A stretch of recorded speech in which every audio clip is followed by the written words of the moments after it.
Delhi IIT में वज़ीर आज़म नरेंद्र मोदी को आईआईटी दिल्ली ने मदऊ किया था कि वहाँ पर वो कामयाब तलबा और तालिबात को डिग्री दिया जाए।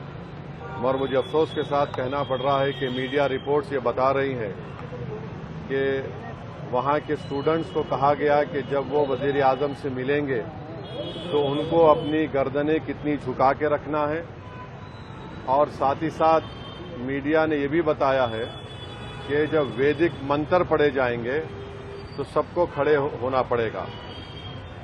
देखिए, भारत का जो आईन है, संविधान है, आर्टिकल 28 है, अगर आप पढ़ेंगे उसको तो साफ तौर पर लिखा है कि जो गवर्नमेंट के तालीमी इदारे हैं उसमें किसी भी किस्म से मजहबी तालीम को या फिर मजहबी चीज़ों को ना पढ़ाया जा सकता है, ना वहाँ पर कोई किया जा सकता है।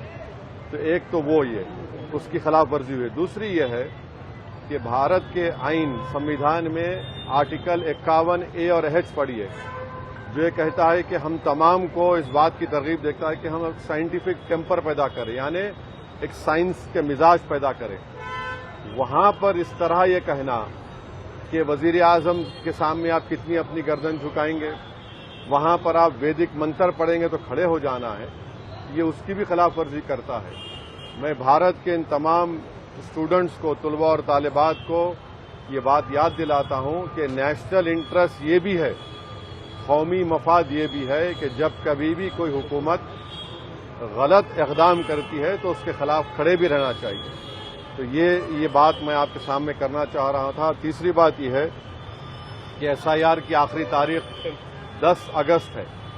मैं तमाम तेलंगाना की आवाम से ये पुरजोर अपील कर रहा हूँ, हाथ जोड़कर अपील कर रहा हूँ कि प्लीज़ आप लोग जो अपना एन्यूमरेशन फॉर्म फिल कर चुके हैं, जिनका नाम 2002 में आया, जिनकी मैपिंग हो चुकी है, आप उसको वापस करिए।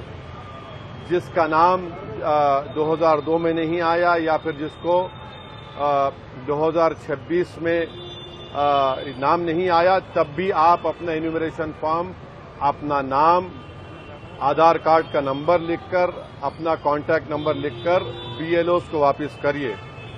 तीसरा, जिसका नाम नहीं आया है 2026 में, उनको फॉर्म 6 देना पड़ेगा।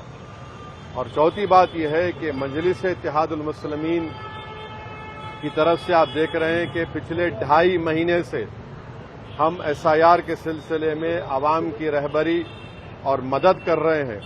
तो मेरी आपसे गुजारिश ये है कि आप लोग फॉर्म आप जो फिल कर चुके हैं उसको फौरन बीएलओ को वापस करिए।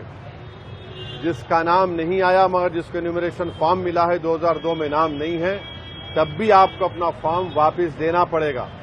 तभी जाकर जब ड्राफ्ट लिस्ट जारी होगी तेलंगाना में, उसमें आपका नाम शामिल किया जाएगा। मैं फिर से कह रहा हूं कि जब नाम शामिल हो जाएगा तो जिन हजरात को नोटिस मिलेगी, आप जानते हैं कि मजलिस-ए-इत्तेहादुल मुस्लिमीन की जानिब से हमने करीब 200 से ज्यादा वकलाओं की एक टीम बनी है जो हमारे व्हाट्सएप ग्रुप में शामिल हुए। मैं उनका शुक्रिया अदा करता हूं। वो तमाम बाइज्जत और सीनियर वकला भी उसमें शामिल हैं।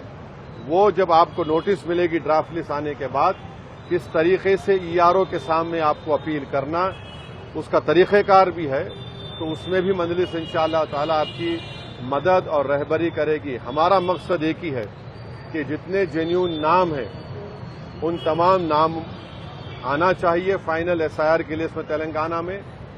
सवाल सिर्फ वोट डालने के हक से महरूम नहीं हो जाएंगे, बल्कि हमारी शहरियत पर सवाल उठेगा। कल आपका पासपोर्ट बनने में दुश्वारी हो सकती है, कल आपको जायदाद बेचने में खरीदने में दुश्वारी हो सकती है। तो इसलिए बहुत जरूरी है कि आप तमाम से मेरी दरबानदाना अपील है कि अपना एन्यूमरेशन फॉर्म वापस दीजिए बीएलओस को, और जिसका फॉर्म मिला है मगर मैपिंग नहीं हुई, तब भी आपको वापस देना है। ये मेरी आप तमाम से अपील भी है, गुजारिश भी है। ज्यादा से ज्यादा तादाद में जिसके फॉर्म मिले हैं वो तमाम 100% एन्यूमरेशन फॉर्म बीएलओस को वापस करिए।